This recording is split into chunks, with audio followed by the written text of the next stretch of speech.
Hello there, ladies and gentlemen, welcome to another episode of CookieCast. Today on CookieCast is the wrestling podcast Getting Over. We're all here, we're all talking wrestling. We've got Fastlane, premium live event. Whatever happened to pay-per-views? Yes, we've got Fastlane coming up, so we are talking about who's got the prediction title this time, who's definitely winning it next time, who's predicting correctly, is there a tiebreaker, is it going to be won by somebody that's not me? Find out shortly. Before we get started, please do consider like, share, subscribe and comment. Leave a review where you can leave a review. Get the podcast out there into the world, people. Word of mouth is a wonderful thing. It's a great thing for podcasting. It's a big help. So the big one on the list is if you can share the podcast around. We do appreciate it. Right, enough from me. Let's get talking wrestling. Here we go. This is CookieCast Getting Over.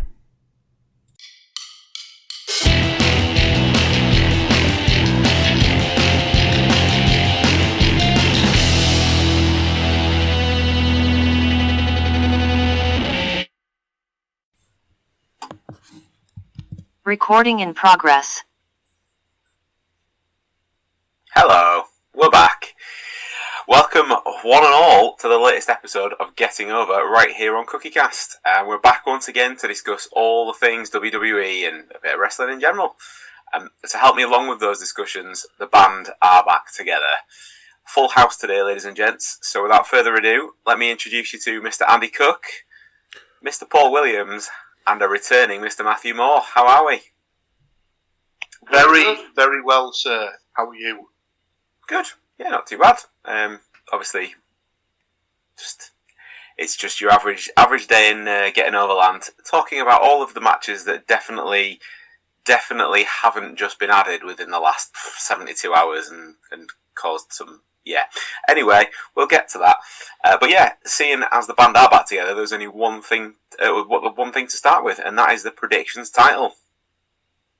Paul's giving it, so there you go. That's just because you said the band, didn't you? So obviously, just a little Easter egg for all the ITK on the what is it? The IWC.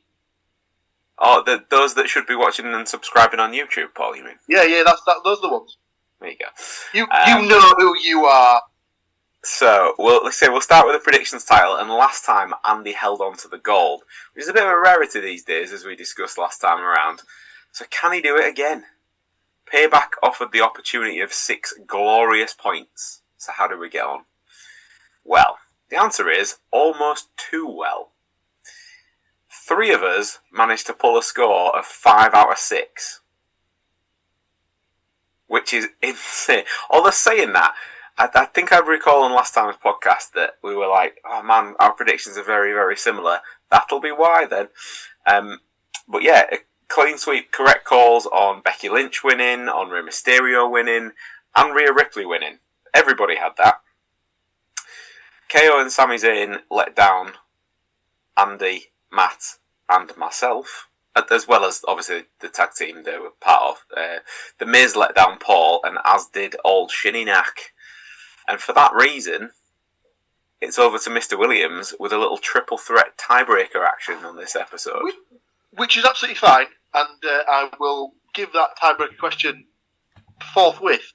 But I would just like to say, at no point was John Cena announced as the special guest referee for the Miz versus LA Knight match, which immediately upon finding that, I was like, well, that's me screwed out of a point then.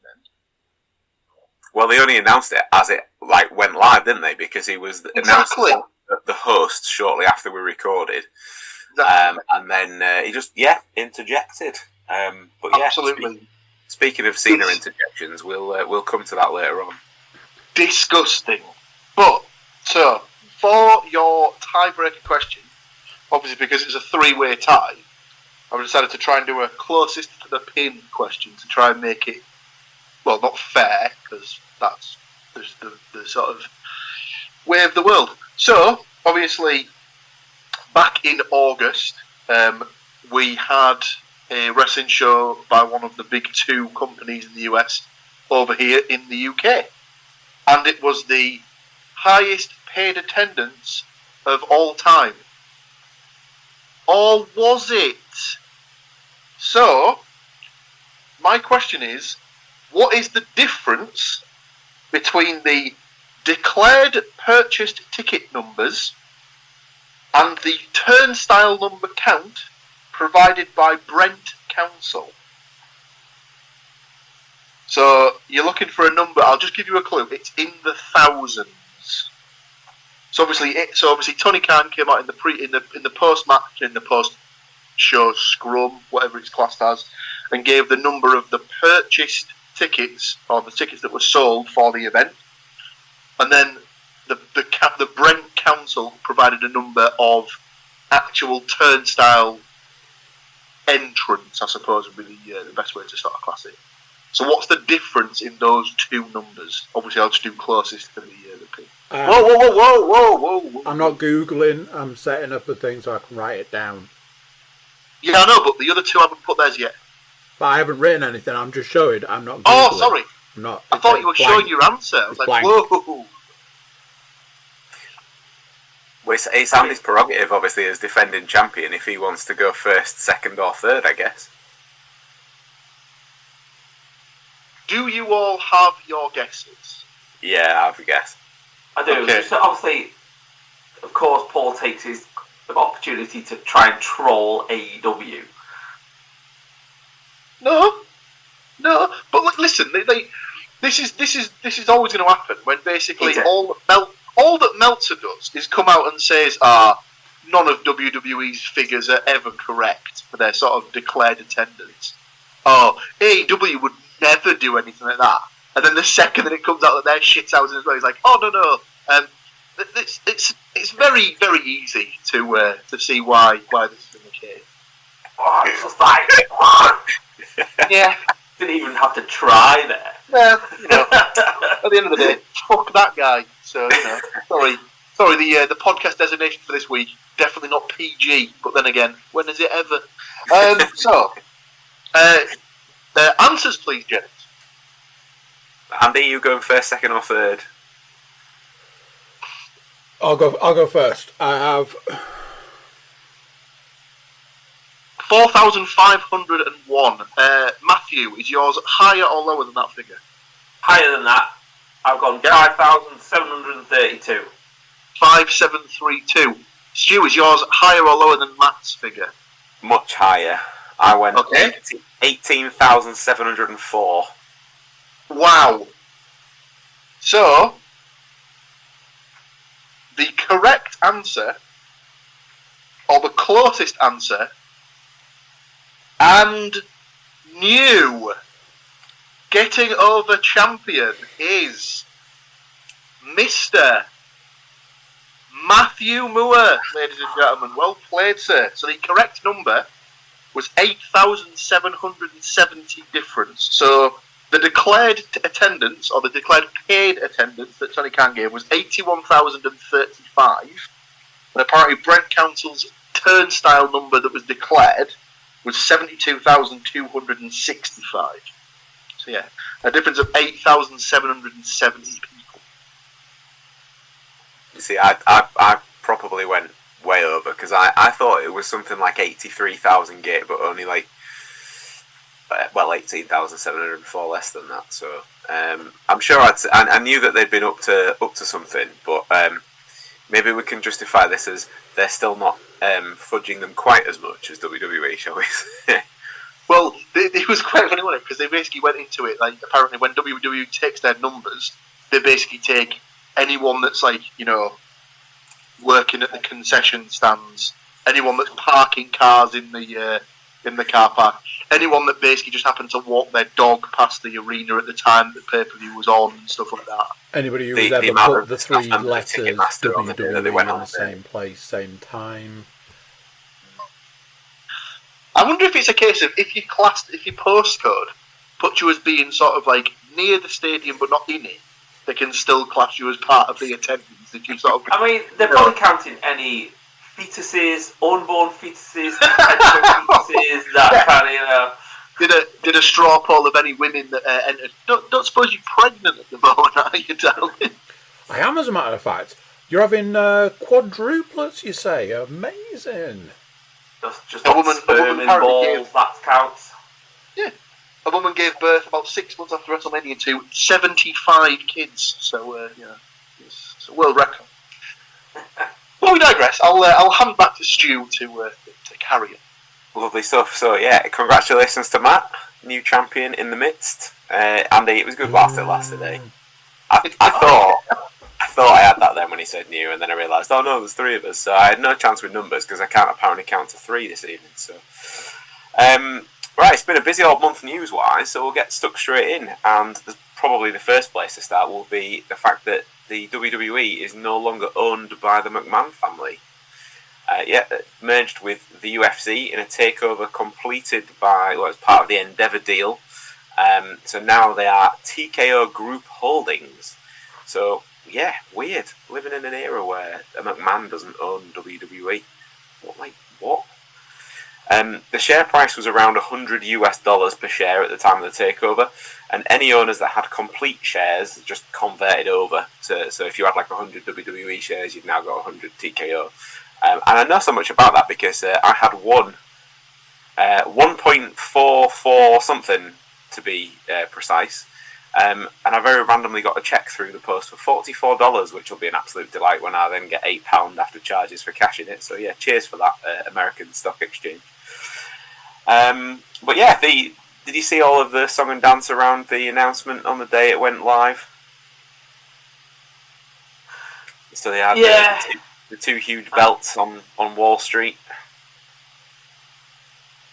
Yeah, I saw that, obviously all this stuff went, because did they open the stock exchange as well on that day and stuff like that, and Vince looked particularly creepy.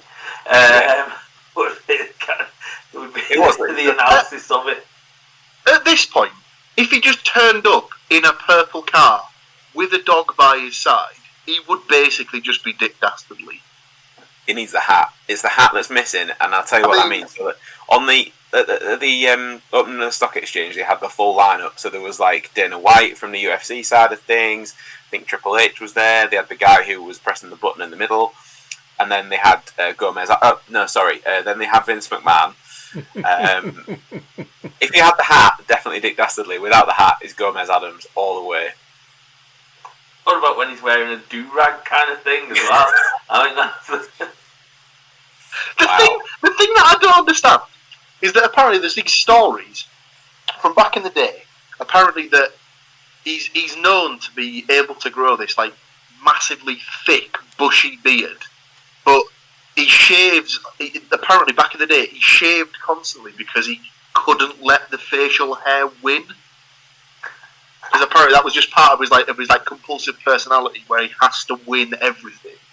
Was that he basically sort of couldn't let facial hair take over and take his face or something like that. But looking at him, that's got to be bullshit. Because I can grow a better moustache than that. Well, I'm not sure about that. Ginger a moustache, maybe, but then he probably dies. Wow. He's going to put himself on mute now for the rest of the podcast. I feel like we should swiftly move along. So yeah, we'll move on from the takeover. But yeah, that was quite a big starter. But again, not just the only big news item this month.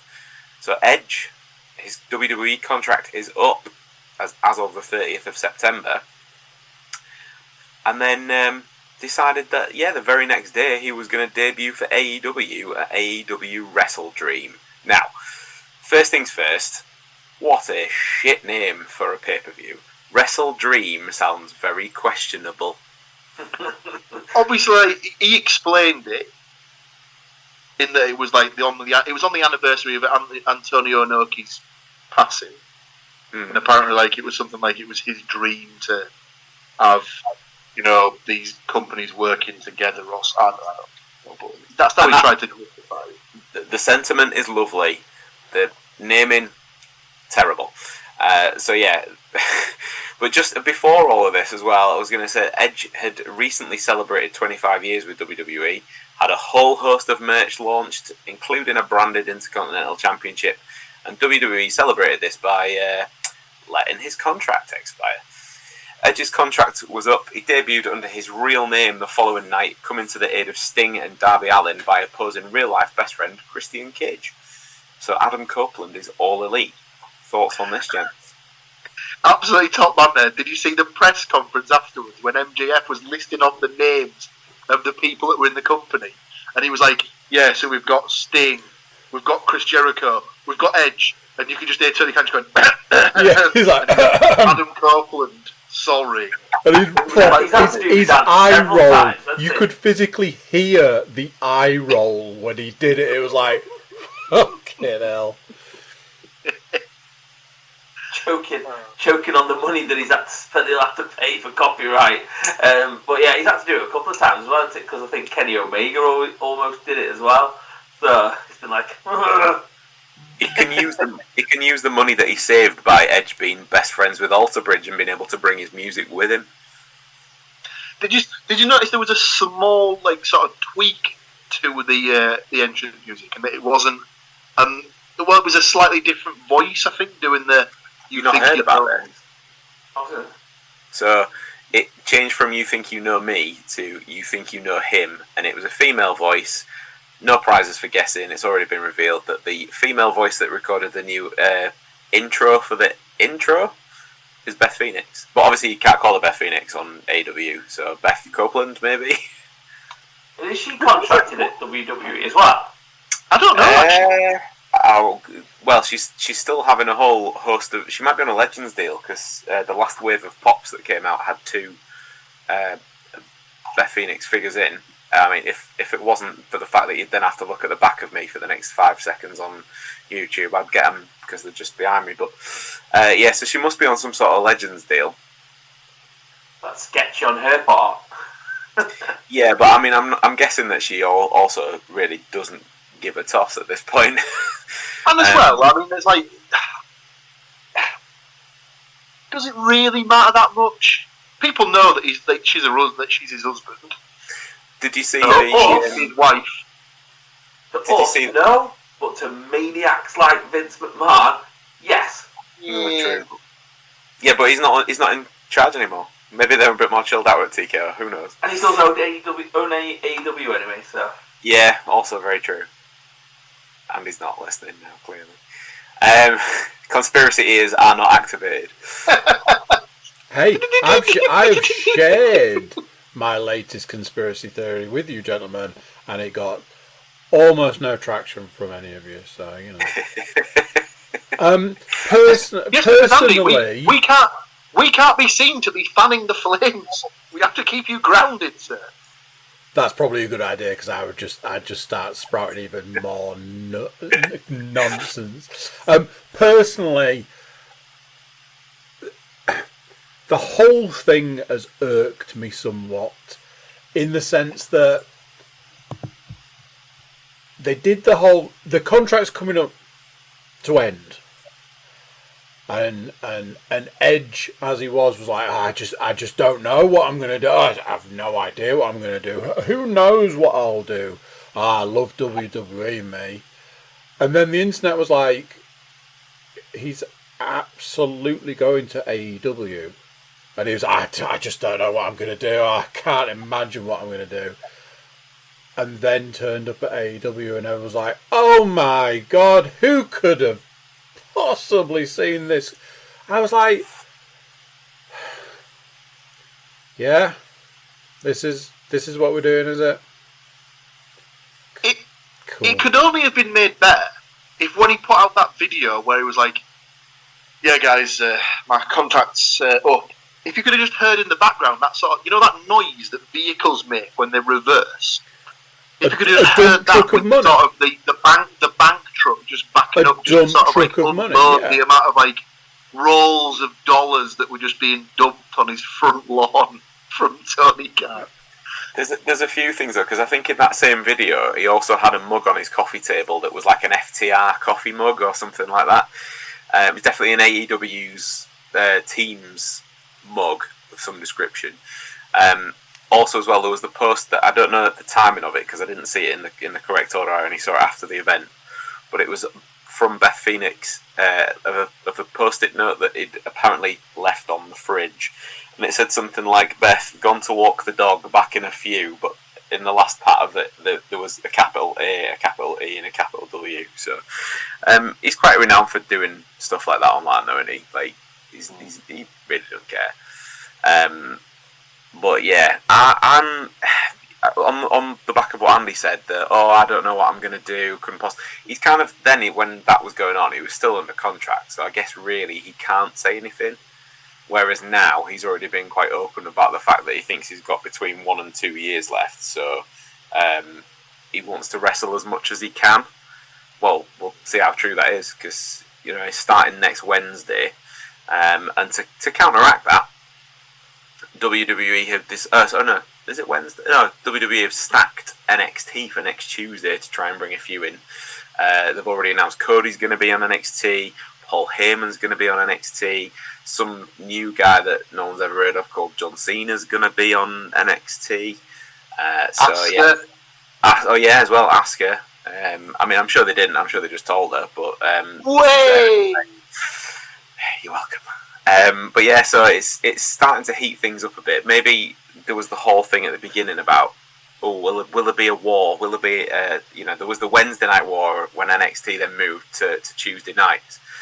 Edge going across could be maybe a catalyst for a bit more, but I don't know.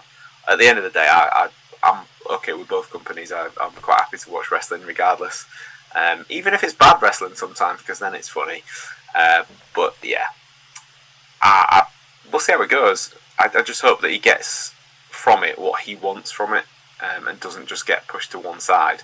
I don't expect that he won't, because they've got quite a decent track record with, I would say, the old timers in the regards of look at Christian at the moment doing some of the best work of his career.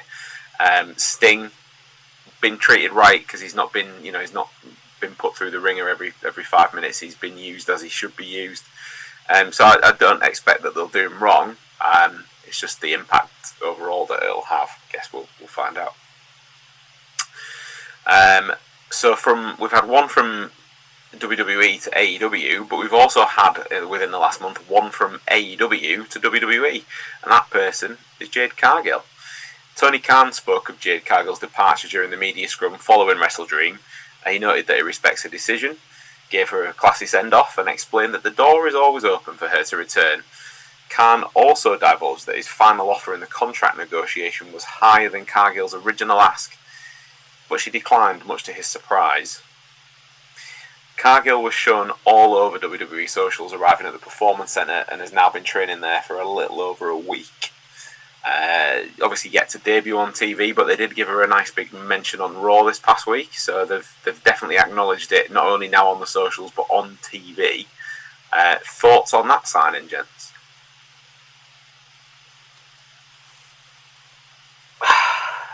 Whatever I saw of it on AEW,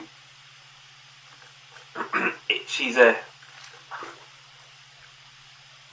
This way, I don't want to sound like a male chauvinistic pig, but it's not. She's a look as opposed to a wrestler.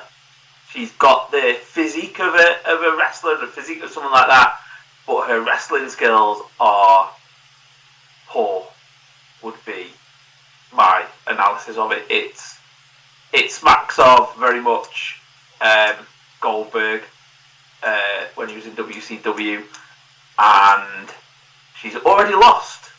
So, can't bring that with you, can you? So, not in WWE, she's not, though. Good point. When you try and change your name to something else to boil down to. Keith Cargill or something like that. That would be incredible. I think there's potential there. She's, like you say, potential, just it's not going to be this. She certainly looks the part, so whether that can translate into in-ring skills, obviously, we'll sort of wait to see. But I reckon there's potential, and obviously, if she can talk, then that'll be half the battle for it. I really like her. I think she's got, like you say, it's unlimited potential, really. Because yes, the look, she knows what she's doing with her social media stuff, assuming that she's allowed to carry on with that herself. But if she's now gone to the PC just to get sort of dialed in a little bit, it's only positive things. My worry for her would be that because she comes with a bit of a name, is that they skip her straight to the main roster. Because if they do that, I think she'll get lost in the shuffle. Whereas can't see it personally. I think she'll start on NXT. Yeah, if they're going to do it right, then they've got to send her through NXT first, I think. But yeah, again, another one remains to be seen. We do have some news about the NXT roster, but seeing as the news is so big and Matt's celebration of his predictions title was such an event, I feel like we might need a little rest just for us. Not for you, the listeners. You won't even notice a thing. But we'll be right back momentarily to continue our news.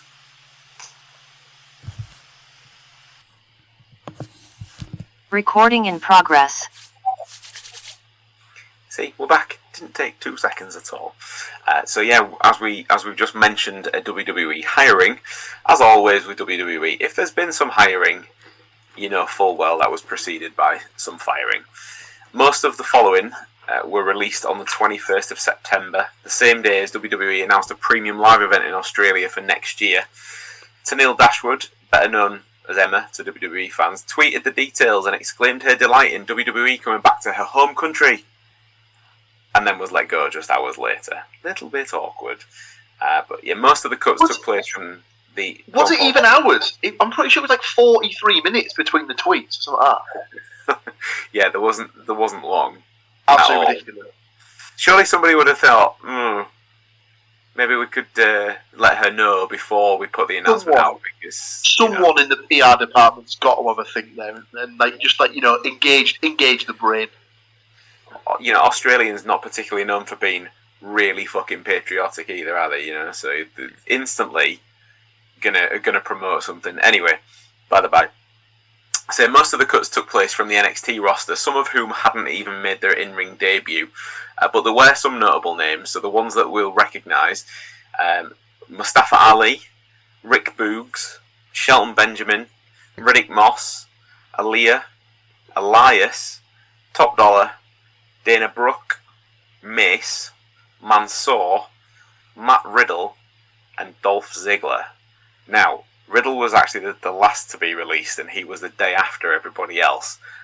Obviously not a part of NXT right now, but seemingly had a little bit of heat surrounding his release, and his was more rumoured to be on the back of the issues within the takeover. So, obviously WWE and UFC are together now. Riddle's still carrying some heat from his how can I put this, outlook on life, perhaps, from his time in UFC. It just seems a little bit of a coincidence that they're jumping into bed with each other, and now Riddle has gone pretty much immediately. Any thoughts on any of the cuts? Oh, Paul's talking away to himself there, but nobody can hear. Keep forgetting I keep muting it in case I keep coming back as like the feedback. Yeah, Ziggler was probably the surprising one. Well, not the surprising, but the most of the surprises. What would have been the one that was the most surprising. He just sort of felt like he was going to be one of those guys that was just going to be there for the rest of the time until he got moved into like an agent role or something like that behind the scenes. Yeah, I don't know. I just assumed he was a lifer completely. Like, it's one of them though where I feel like it's particularly the later part of his career, he's given him everything and got absolutely nothing back.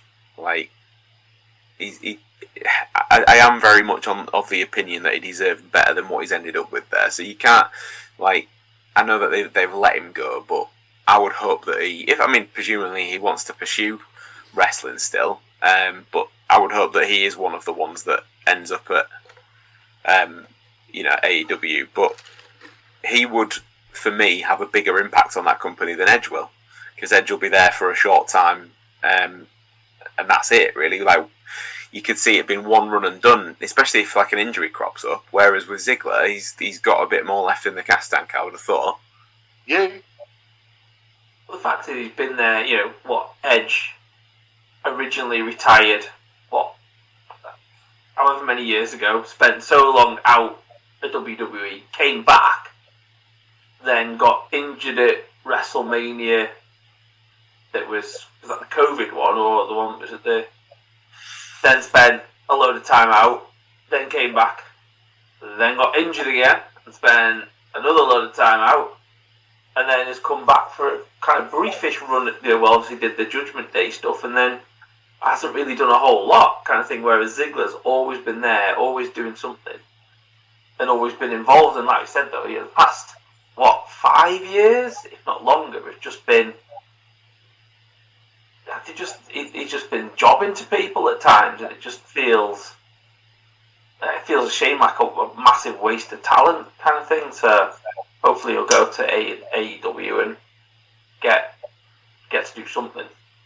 I think he definitely falls into that category of what could have been. Yeah, obviously he won the world title, but he definitely would have been in that bracket in years to come. Even dare I say it, revered like to the level of Piper in the sense of the impact that he had at the time, but maybe not appreciated for it whilst it was going on. Anyway, so yeah, that's the whole raft of roster cuts that we've had this time, and there were some other bits and bobs that have happened throughout the month. But to be honest, there's so much going on. I've capped it there. So if you want to continue the debate, go for it. Leave us some comments.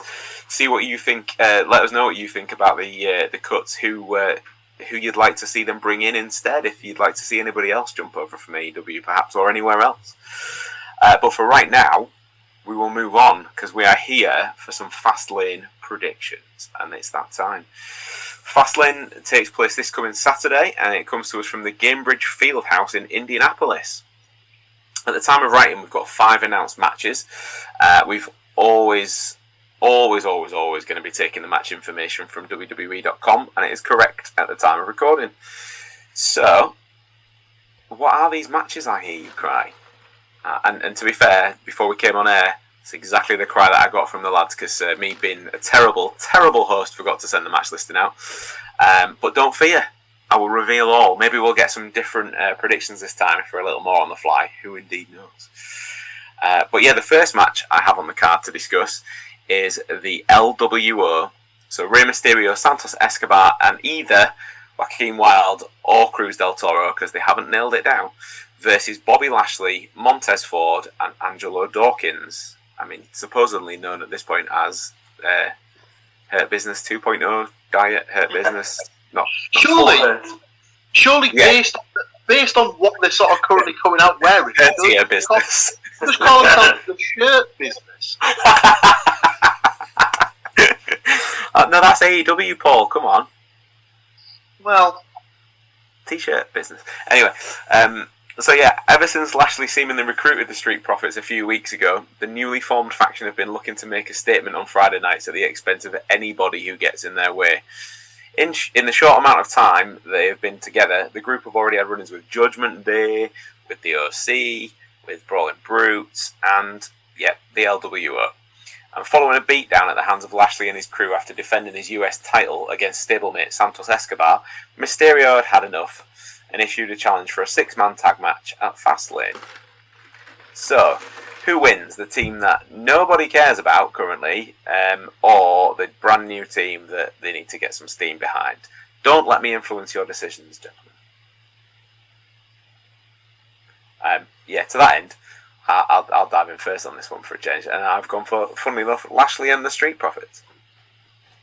I've gone for Big Hurt Business as well. Big Hurty. I'm gonna change their name officially to Hurtier Business. I like. Yep, shirt business for me, please. Okay. Okay, right. And I'm pretty sure I saw some big old agreement from Mr. Cook there. Is that correct, Mr. Cook? Absolutely. Right. I threw that one in first because you could probably tell from the spiel beforehand that I kind of expected that to be a clean sweep. The next one, however, maybe not so much. And the next one on my list is the WWE Women's Title triple threat match between Io Sky, Asuka, and Charlotte Flair. So Io has had a lot to prove as champion, but so far she's doing pretty well. However, the match this coming weekend was one that she didn't really agree to. This was done for her by her Damage Control teammate Bayley. Bayley lost to Charlotte Flair on the 29th of September, and following the match, Asuka stormed to the ring to challenge both Flair and the champion. To the shock of the champion, Bayley accepted on her behalf. So, can Io get over this and retain the title? Or will Asuka or Charlotte Flair add to their already impressive list of accomplishments? Matt, do you want to go first? Yeah. I'm gonna stay with it. Io Sky retain, but I'm not very confident with that. I don't think it's a big enough pay-per-view or premium live event to put it on Flair. She likes. They normally put it on a big event. I just don't think they're going to put it back on Asuka, so that's why I've come with Io Sky. But yeah, not confident. Okay, Paul. Yeah, same for me. I know obviously they don't usually need like excuses to put the title onto old C Flair, but yeah, it just sort of it feels like we're in a bit of a lull now until Survivor Series, and they don't really want to shake things too much. Or it certainly wouldn't if I was the person in charge of creative, so to speak. Okay. So yeah, retain for Io for me. Yeah, you're in for that. Andy? Yep, absolutely agree with everything that's been said so far. Okay. Well, you three are in for Io, and I have gone for Charlotte Flair. So I'm a little bit of the opposite of Paul in this regard, in the sense of, yeah, we are heading into Survivor Series. I think they'll want the title on her, personally. It's a bigger name taking it in, so I've gone the other way on that one. But yep, Charlotte Flair for me. And as Matt rightly said, a Flair in a title match, can you ever really rule them out fully? Probably not. So that's it. Right, third one on the card for me is a tag team match. We've got John Cena and LA Knight versus Solo Sikoa and Jimmy Uso. Cena made his triumphant return to SmackDown last month and has absolutely nothing to do with the writer's strike or WWE trying to break into India at all. Also, definitely the first one of those, not the reason why The Rock showed back up either. Tension between Cena and the Bloodline started to build instantly, escalating further when Cena came to the aid of AJ Styles, who was on the receiving end of a Bloodline beatdown. Styles was taken out just moments before the contract was due to be signed for this tag match. And the following week, the Bloodline set their sights on Cena, but LA Knight arrived on the scene to remind everyone whose game it is, picked up the contract, and signed it himself. So, he helped Cena regain control then, but can he help Cena pick up a win over the Bloodline on a premium live event? Andy, do you want to go first on this one? I've got John Cena and LA Knight. I imagine Cena will be off shortly, but at the moment, I imagine hanging around for a little while. So might as well have a cheeky win out of it. So yeah, you'll be able to see him getting a win. I'm pretty sure that he posted a schedule about a month ago, and it ran, I think, all the way up until November time from memory. So yeah, I think he's got probably about a minimum of about another month left, I would have thought, on his current thing. So okay, that's cool. Paul? Yeah, same for me. I don't think Cena doesn't exactly come back to lose matches, does he? I mean, does it change your opinion though if I don't know, like the guest referee happens to change in the LA Knight match this time, or? Well, I mean, if the guest referee gets announced about 8 seconds before the match as Paul Heyman, I might change my mind. But no, thank you. It won't be Paul Heyman. It'll be his best mate who he gave a hug to backstage. Now it'll be the Dwayne running in for a check or a payday or. You of all people would be the first to be loving it if that happened. So I would be the first person. I would be the first person to switch my idea of the toilet break of the premium. Lies.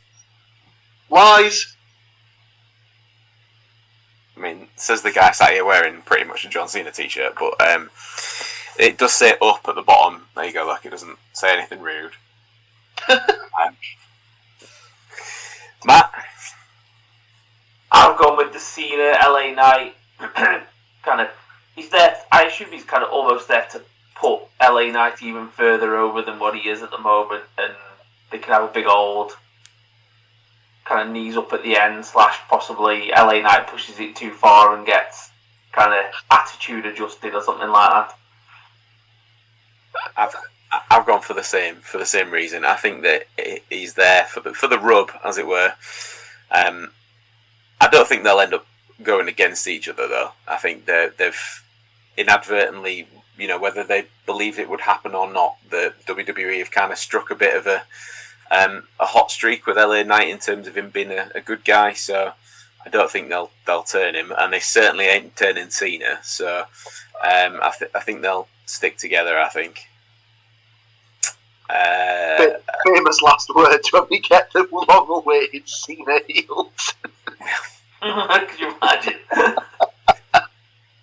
If of all the matches as well that it could have possibly happened over the course of time, and they pick this absolutely semi-meaningless tag team match to do it, I think the bigger story that we've kind of glossed over somewhat is the Solo Sikoa Jimmy Uso stuff, because Jimmy's obviously still trying to work his way back into the Bloodline sort of and Roman's good books.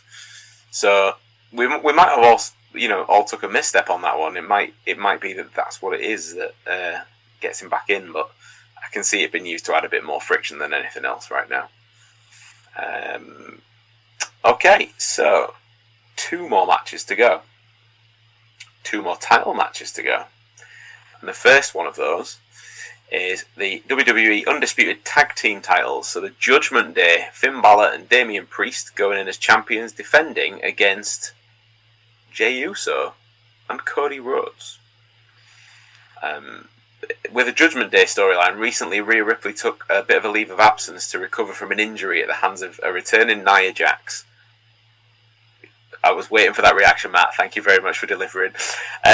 She returned, but not to the wealth of gold and victories her faction have enjoyed of late.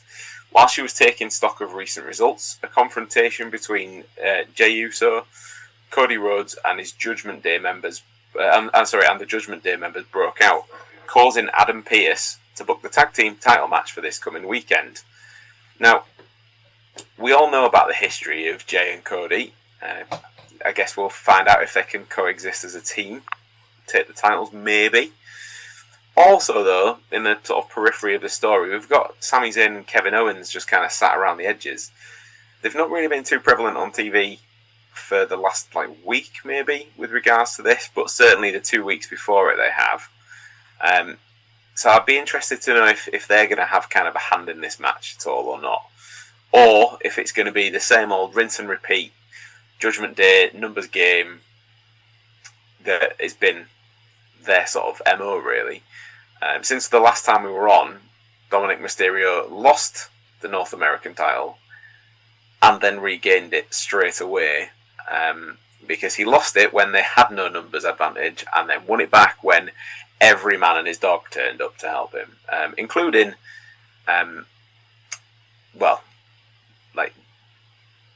second of the Irish sort of beardy men of the group, in the sense of Diet Finn Balor turned up. JD McDonough still auditioning for his part in Judgment Day. But yeah, so who is going to win the Judgment Day? Are they going to retain, or are we going to see the unlikely duo of Jey Uso and Cody Rhodes take home some gold? Andy's straight up there. Nah, it's just Judgment Day for me. This Cody Rhodes thing doesn't. A sort of tag team situation doesn't really fit. I think it's just a bit of a placeholder. I think it's just do that for now, and we'll sort out some more high profile singles matches further down the line. So it doesn't make a lot of sense to go down a tag team route at this point. I'm with you on that one. I've gone Judgment Day as well. Placeholder is the perfect word I would use. They're pulling this thing at the moment whereby Cody pulled some strings to get Jay his job on Raw, but that means that, and they've said it 3 or 4 times, and they keep going back to it, that somewhere along the line, someone's going to get traded to SmackDown. I wonder who that might be. But they haven't mentioned who that's going to be, Paul, so we clearly don't know that it's going to be Cody Rhodes when the time is right. I said it out loud. What's that?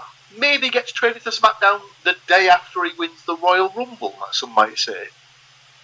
Nah, he doesn't need to win the Royal Rumble, because then if he's already on SmackDown, he can go that way. I would say he'll be on SmackDown before the Royal Rumble, and somebody from Raw will win the Rumble, and that'll be the Rollins match, and the Cody match doesn't need a win behind it.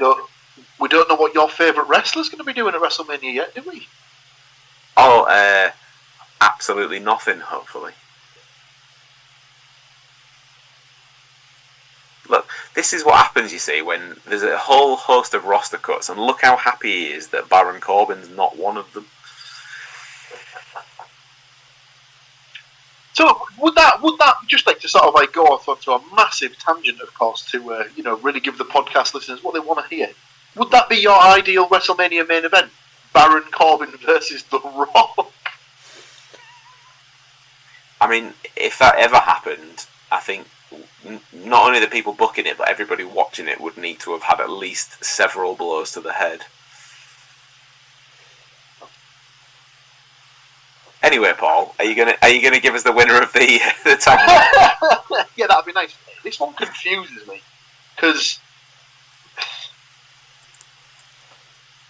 so obviously WWE have had this thing in the past where they have the tag teams that are the strange bedfellows sort of thing, where you've got guys that are about to sort of face each other, end up teaming up to take on the tag team title holders, and end up winning.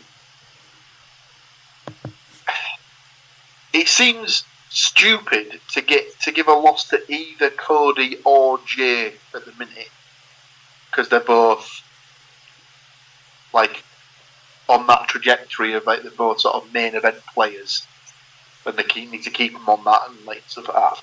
But I don't think the time's right to take the titles off of the Judgment Day. So I'll go for Cody and Jay to win, but by like disqualification. Okay, that's not a bad shout, to be fair. And Matt, to close us out on that one. He's taken my prediction there. Because that's what I thought it was. That's what I thought. And then it'll lead into Survivor Series for some kind of Cody J. Well, it's like, people have been saying for ages, they think it's basically going to be Bloodline versus Zayn, Owens, Jay and Cody War Games. So I think as well if you chuck in, I mean obviously not quite, you can't have Rhea Ripley in, but chuck in the Judgment Day and they got a lot of flippy, jumpy, bouncy kind of, people like seeing Dom get bounced around the War Games kind of cage as well, so I kind of think that kind of thing. So yeah, same as Paul, which is sort of being clever. Potential 3-team War Game match being touted there that I quite like the sound of. So. Yeah. Did they have a 3 or 4 last time? They've done it in NXT before where they've had 3 teams of 3. I'd watch that. Oh, I think most people would. That's why they got old JD. It's the spare man. In case Finn Balor gets injured, nobody will notice. His slick hair. Right, last one then. So, the World Heavyweight Championship match this time around is a last man standing match. So, Seth freaking Rollins as champion defending against good old Shinny Nak. Nakamura will never have a better chance to take a top title in WWE. Facing a injured champion in a stipulation that lends itself to brutality, you'd think that Shinsuke has a decent chance here. Anyway, Rollins is still the first in the new line of World Heavyweight Champions and has enjoyed a successful reign so far, but the revelation of the weakened back has flipped a switch in the current champion, and maybe one of desperation, perhaps. So despite beating Nakamura at Payback, Rollins wouldn't be done with a challenger there, as the very next night, Shinsuke came back for more, infuriating the current champion to the point of challenging Nakamura to another match of his choosing. With the power in his hands, Shinsuke chose the last man standing match. But will he be able to take advantage this coming weekend? Gentlemen, the last prediction of the podcast, I'm going to jump straight in and say Rollins. Purely because I can't see that they're ever going to enjoy putting a world title on Shinsuke Nakamura for some reason, despite the fact he is fucking awesome when he's allowed to be. So, apologies if that's just trampled all over it. But yeah, anybody else want to jump in? It's one of them ones where I thought about it and I thought they're not gonna change that title on a smaller pay-per-view, BLE, whatever they want to call them. But it's a shame because it'd be quite good if this match was at Survivor Series, because it's the kind of key surviving last man standing, that type of thing. But yeah, Rollins. Okay, I've got you down for that. Andy?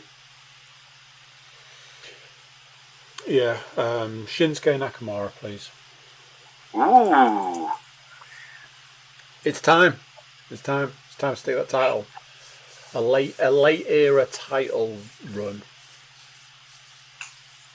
I would love it if he wins. Like I feel like Rollins is purely the pick of the brain. The heart would like Shinsuke to have a good run with it. So I hope you are right. It's time. Time to do it now. This is when we've talked before about them booking themselves into a corner. If Shinsuke doesn't get a title now, he's never going to have one. Ever. Yeah. So, stick it on him now. Have a bit of a run. And then change it for one of the bigger pay-per-views. Paul?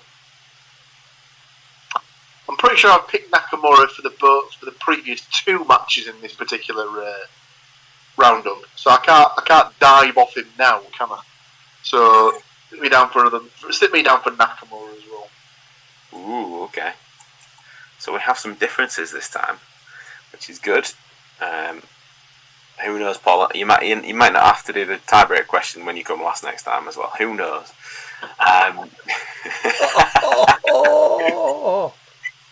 No, I shouldn't say that because I very much appreciate you getting that together. So that's cool. With 0 points from 5 matches, Stuart Woodmansey, ladies and gentlemen. It would not be the first time, and you full well. I mean, if he gets 0, then we're all buggered because I think our very similar. So we've gone from like 5. It's getting 5 out of 6 to 1. With 1. Winning it is like, oh yeah, marvellous. So that is everything. Everything is in the book. If you have listened and watched along, very much appreciated. Thank you very much for doing so. If you haven't already done so, though, please do consider clicking that subscribe button on the YouTubes. Give it a good old share around. And if you've got anybody that likes wrestling, football, Formula 1, anything like that, just share the podcast. Appreciate it. Right, anything else, guys, for this episode? No. All set. Right. Well then, it's time to stick it in gear and crack on to Fastlane. Enjoy the weekend, and we shall see you next time. So there you go. What do you think to that? Another wrestling event gone. Another wrestling event to come. Fastlane coming thick and fast. Big thank you for watching. Big thank you for listening. Big thank you for being here. If I can just get a couple of things before we go. Do like, share, subscribe and comment. Leave a review where you can leave a review. Share the podcast around people. That's the big one. Check out the website, thecookiecast.com. There we've got social media links and an email button, and that way you can get in touch with us Send us your predictions. Who do you think is going to win the matches? That is it for this one. Till next time, I'm going to say bye, and I'll see you then. Thanks for listening. If you like this episode of CookieCast, please like, share and subscribe.